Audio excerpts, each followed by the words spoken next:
all my life, I've been told that it's wajib, that it is mandatory, and if I don't wear it, it's sinful, it's sinning. And then I found out it actually wasn't. So I felt very cheated.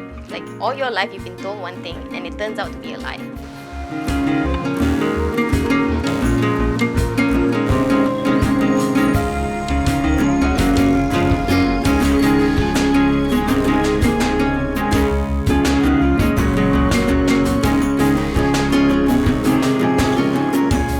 Born a Muslim, I am still a Muslim. I am no less of a Muslim just because I removed my hijab. I am still following my beliefs. I am still following my faith.